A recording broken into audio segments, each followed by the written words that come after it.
Salut tout le monde, très urgent et très bonne nouvelle et beaucoup de complots démasqués. Mes chers amis, la première nouvelle est une excellente nouvelle. L'AES va lancer ses propres satellites avec l'appui de la Russie. Mali, Niger et Burkina Faso. Ça c'est la première et la plus bonne nouvelle de l'année. Je vous ai dit, ce combat-là, on va gagner. En ce qui concerne le complot de déstabilisation contre le Burkina Faso, il y a des grands dossiers en cours. Des enregistrements audio vont sortir dans peu de temps. Tremblement de terre. Ouagadougou est en train de trembler aujourd'hui. Ouagadougou tremble aujourd'hui. Les apatrides sont en train vraiment de dormir très mal aujourd'hui. Il y a des gens qui vont quitter le pays là-haut. Bravo au peuple du Burkina Faso, le pays des hommes intègres. Mes chers amis, il y a des grandes révélations aujourd'hui. Allons-y avec la bonne nouvelle d'abord. C'est-à-dire, l'AES va lancer ses propres satellites. Une délégation de la Russie est actuellement au Mali. Je vais vous montrer la vidéo tout de suite. Vous allez comprendre et après on va décortiquer. Attention, le combat, les apatrides qui sont contre le Burkina Faso, le Mali et le Niger. Faisons beaucoup attention. Ce sont les mercenaires de la France. Point final. Il n'y a pas une question d'ethnie ou de religion. Faisons beaucoup attention à ces amalgames. Il y a des gens qui veulent profiter de ça pour créer la division entre les peuples d'un même pays. Faisons beaucoup attention.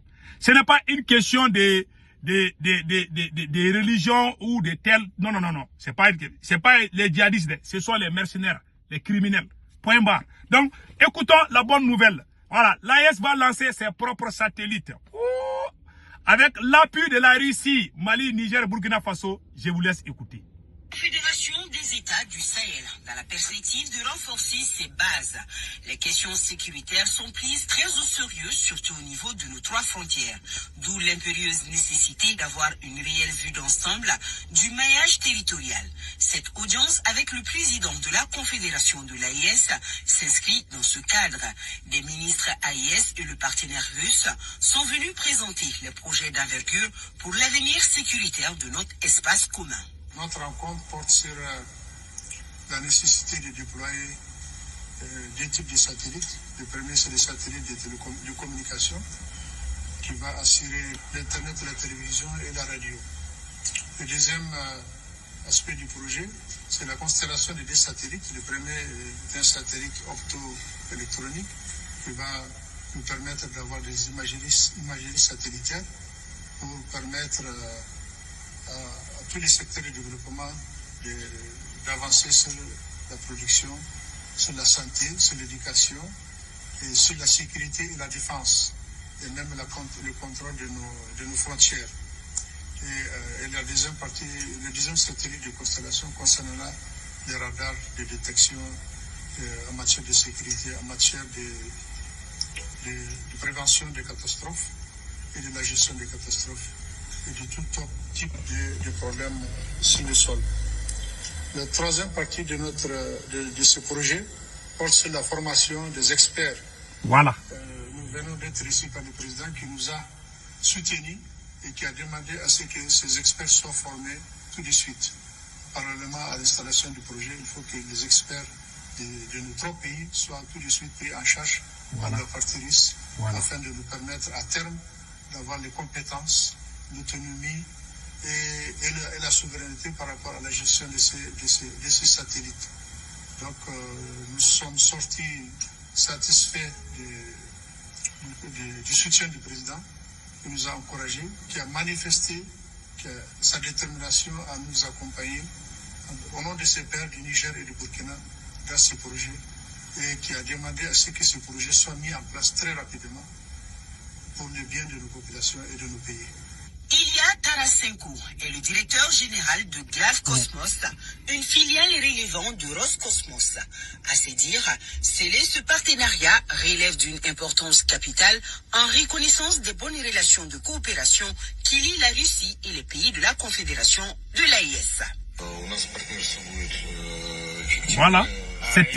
Pour nous, c'est un partenariat extrêmement important et nous considérons que ce partenariat sera efficace parce que aujourd'hui nous avons abordé les questions relatives au déploiement d'une constellation satellitaire qui va inclure un satellite de télécommunication et l'autre, le satellite de détection terrestre à distance. Et la particularité de ce projet réside en fait que ce projet sera réalisé dans le même temps aux intérêts des 3 États de l'Alliance des États du Sahel, ce qui va nous permettre de répondre aux 3 questions prioritaires.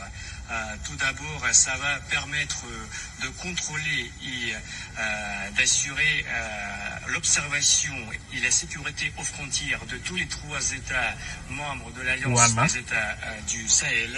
Deuxièmement, ce projet va avoir un effet économique positif parce que ça va permettre et promouvoir l'évolution économique de tous les 3 États membres de l'Alliance grâce à l'utilisation des technologies spatiales.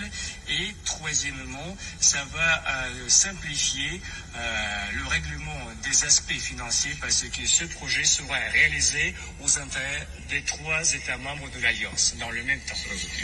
Que Dieu bénisse l'AES. Voilà. Maintenant, vous avez entendu, ça c'est des bonnes nouvelles. Maintenant, allons-y au Burkina Faso. Voilà un ex-agent de renseignement, des services de renseignement du Burkina Faso. Il était compliqué. Il s'appelle, c'est le fameux Dabo Aziz alias Léonard comme code.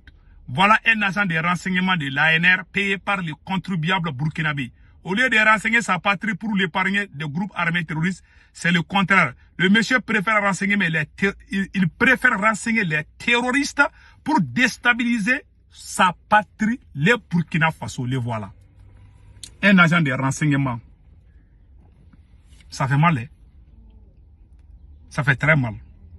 C'est pour cela, faisons beaucoup attention avec les gens avec qui on travaille. Vous savez, dans le système de renseignement, mais je remercie le peuple du Burkina Faso. Le Burkina a bien compris ce combat. Vraiment. Quelqu'un qui aime l'argent là, il ne doit pas travailler dans le renseignement. Quelqu'un qui aime femme beaucoup là, qui va avoir 3 ou 4 copines à la fois, tu le mets dans le renseignement, il va vendre sa patrie. Parce qu'il va tout dire à sa copine. Voilà les 2 personnes qu'il faut éviter. Et celui qui a la langue faible, même si il cause avec toi, il va aller dire ça aux gens.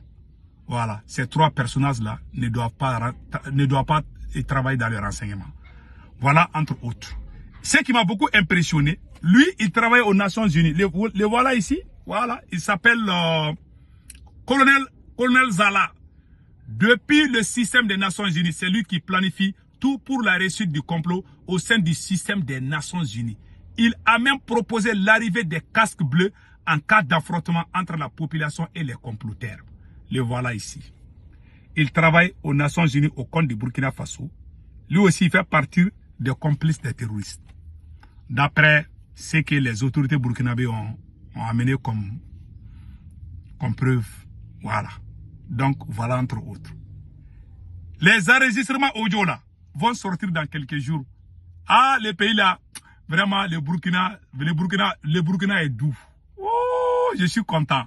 On est tellement pressé d'entendre les audios là. Donc, les jours à venir seront très décisifs.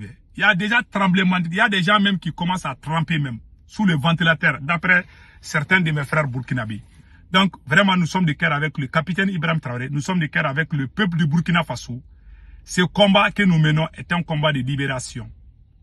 Mes chers amis, restons unis. Nous allons gagner ce combat ensemble. Soutenons le capitaine Ibrahim Traoré. Soutenons les autorités des 3 pays. Inch'Allah, le Burkina va s'en sortir. Passez excellent week-end. Ciao, ciao.